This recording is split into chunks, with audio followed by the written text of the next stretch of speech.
सुखदेव भगवान सुदामा चरित्र श्रवण कराने के बाद आगे के प्रसंगों में प्रवेश कराते हैं।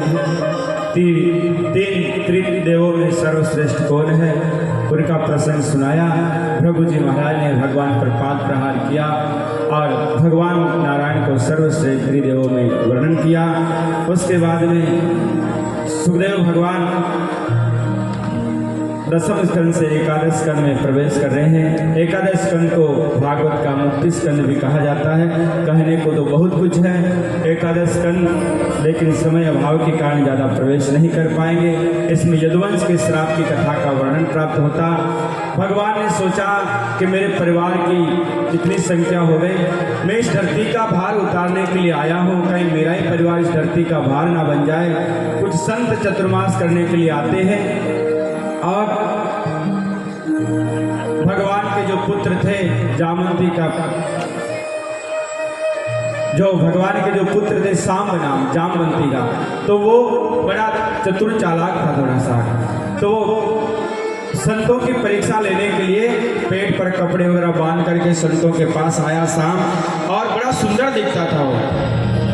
तो आकर के महात्माओं से पूछा, महात्मा बताओ हमारी इस बहू के लड़का हो गया लड़की हो गई। तो संतों को क्रोध आया, हमसे मजाक करते हो साधु ब्राह्मणों से, और श्राप दे दिया कि जाओ लड़का होगी न लड़का होगा मूसल होगा। और कपड़े खोल करके देखा तो लोहे का मूसल मिला, और उस मूसल को फिर पीस करके और समुद्र के किनारे डाल दिया। उससे एरक नाम की घास बनती है, एक कण बचता उसको समुद्र में डाल दिया जाता, एक मछली निकलती है, और उस मछली को एक मछुआरा पकड़ता है और उसी का एक बाण बना करके भगवान के वो तीर लगाता। आगे हम प्रसंग में श्रवण करेंगे। बोले भक्तवत्सल भगवान की जय। नारद जी महाराज आते हैं और वसुदेव जी को बड़ा सुंदर उपदेश दिया। वसुदेव जी भागवत धर्म के बारे में पूछा, भागवत धर्म का वर्णन किया, और नारद जी महाराज कहते हैं वसुदेव जी, दुर्लभो मानुषो देहो देहिनाम क्षणभंगुरे तत्रापि दुर्लभम मन्ये वैकुंठ प्रिय दर्शनम। एक तो मनुष्य शरीर मिलना ही बड़ा दुर्लभ है। प्रथम तो दुर्लभो मानुषो देहो देहिनाम क्षणभंगुर है, और मनुष्य शरीर क्षणभंगुर है। इसका जीवन में सदुपयोग करना, परमात्मा का भजन करना, अपने जीवन का कल्याण करना। यवे भगवता प्रोक्ता उपाया आत्मा लब्धये अजय पुंसाम विदुषाम विधि भागवतानाम हिता। आदि का वर्णन सुखदेव भगवान वर्णन करते हैं। नव योगेश्वरों का संवाद किया, भागवत धर्म का उपदेश का वर्णन किया। और भागवत धर्म आरंभ होता है विश्वास से। जब तक विश्वास नहीं है तब तक कुछ नहीं है।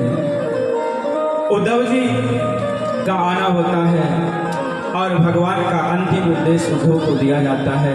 उद्धव जी आए और उद्धव जी ने कहा, प्रभु मैंने सुना आप अपने स्वधाम गमन, अपनी लीला को पूरी करके आप पधार रहे हैं। आदि का वर्णन सुखदेव भगवान राजा परीक्षित को कराते हैं। उद्धव वैराग्य की परिभाषा दी। वैराग्य 3 प्रकार का होता है। पहला मरकट वैराग्य, दूसरा शमशान वैराग्य, तीसरा सच्चा वैराग्य। सच्चा वैराग्य जो कबीर दास जी महाराज ने कहा कि सच्चा त्याग कबीर का जो मन से दिया उतार, जिसका मन मेला भया वो तो डूब गया मझधार। वैराग्य की परिभाषा दी। और उसके बाद यदु महाराज घूमते घूमते वन में गए। वन में जाकर के और दत्तात्रेय जी महाराज को देखा, मोटे हटे शरीर उनका था। पूछा दत्तात्रेय जी महाराज से, आप क्या खाते क्या पीते? तो दत्तात्रेय जी महाराज कहते हैं, मैंने जीवन में अपने जीवन काल में 24 गुरु बनाए। 24 गुरुओं की कथा वर्णन करते हैं। सज्जनों, गुरु 3 प्रकार के होते हैं। गुरु 3 प्रकार के होते हैं। एक पुरोहित गुरु होता है, जो आपके घर में नामकरण संस्कार करते हैं, वो पुरोहित गुरु होते हैं। दूसरा शिक्षा गुरु, जहाँ से कहीं से भी हमको शिक्षा प्राप्त होती है। शिक्षा गुरु अनेक हो सकते हैं। और एक होता है दीक्षा गुरु, जिनसे हमने मंत्र प्राप्त किया और उस मंत्र के सारे परमात्मा का नाम चिंतन करते हुए भगवत प्राप्त किया। जीवन में दीक्षा गुरु एक ही होता है। 24 गुरुओं की कथाओं का वर्णन सुखदेव भगवान राजा परीक्षित को कराते। मैंने आप सभी से निवेदन करूं कि कथा विश्राम की ओर लौट रही है। आप 20 मिनट बिल्कुल बड़े शांति से श्रवण करें। मैंने पृथ्वी को गुरु बना करके सुंदर शिक्षा प्राप्त की कि संत को भी पृथ्वी के समान सहनशील होना चाहिए। सहनशील होती है पृथ्वी का गुण है, धैर्य समा, वैसे एक संत एक भक्त को भी सहनशील होना चाहिए। मैंने वायु को गुरु बनाया, मैंने आकाश को भी गुरु बना करके सुंदर शिक्षा प्राप्त की कि जिस प्रकार आकाश की कोई सीमा नहीं होती है, उसी प्रकार परमात्मा अजन्मा है। मैंने जल को भी गुरु बनाया, जल से सुंदर शिक्षा प्राप्त की। जल पर लकड़ी का प्रहार करो, कुछ देर तक हिलता है और फिर शांत हो जाता है। चंद्रमा को भी गुरु बनाया, सूर्य को भी गुरु बना करके शिक्षा प्राप्त की कि सूर्य ये नहीं देखता कि मेरा प्रकाश पहले मंदिर पे जा रहा है या मस्जिद पर जा रहा, उसका काम है प्रकाश देना। वैसे ही संत को, भक्त को भी जो भगवत प्राप्ति पर चल पड़ा, वो ये नहीं देखे कि मेरे प्रवचन को दुश्मन सुन रहा, कौन सुन रहा, उनका काम है प्रवचन करना। मैंने कबूतर को भी गुरु बनाया, अजगर को भी गुरु बनाया। अजगर करे न चाकरी, पंछी करे न काम, दास मलूका कह गए सबके दाता। सागर को भी गुरु बनाया, सागर में कितनी नदियां आकर के मिल जाती है, लेकिन कभी बाढ़ नहीं आता। उसी प्रकार एक संत भक्त को भी समुद्र के समान गंभीर रहना चाहिए। जीवन में कितने उत्पाद आए, सुख दुख आते रहते हैं, लेकिन सागर के समान सहनशील होकर के रहना चाहिए। पतंगे को गुरु बनाया, मधुमक्खी को गुरु बनाया। मैंने एक पिंगला वेश्या को भी गुरु बनाया। महाराज वेश्या से क्या शिक्षा प्राप्त की कि राजा जनक की नगरी में एक वेश्या रहती थी, पिंगला, सुंदर श्रृंगार करके पर पुरुष के इंतजार में घर के बाहर बैठी रहती है। शाम तक इंतजार करती है, कोई पुरुष नहीं आया, वैराग्य हो गया उसको और सोचती कि इतना इंतजार में परमात्मा का, गोविंद का करती तो अब तक तो गोविंद मुझे प्राप्त होता जाता है। आदि का वर्णन किया और अंत में मैंने इस शरीर को भी गुरु बनाया। शरीर ये शिक्षा दे रहा, जैसा आज हूं मैं वैसा कल नहीं हूं, जैसा कल था वैसा आज नहीं हूं। भगवान श्री कृष्ण उद्धव से कहते हैं, उद्धव संत के जो लक्षण थे वे मैंने तुम्हें बता दिए। उद्धव चारों युगों में सतयुग में हूँ, वेदों में सामवेद में हूँ, अक्षरों में ओमकार में हूँ, मंत्रों में ओम में हूँ, गायों में हवरदानी में हूँ, हाथियों में ऐरावत में हूँ, दांतों में कंचन सोना में हूँ, कवियों में शुक्राचार्य में हूँ, पुरोहितों में वशिष्ठ मेरा ही रूप है, भक्तों में प्रहलाद में हूँ और मनुओं में स्वयं मनु हूँ मैं, स्त्रियों में शत्रुपा में हूँ और ज्ञानी भक्तों में उद्धव तुम में भी मैं हूँ। आदि का वर्णन भगवान करते हैं। यदुवंशियों का संहार होता है, आपस में एक दूसरे से वो जो एरक नाम की घास थी उसी को शस्त्र बना करके उसी से युद्ध करके सब यदुवंशी समाप्त हो जाते हैं।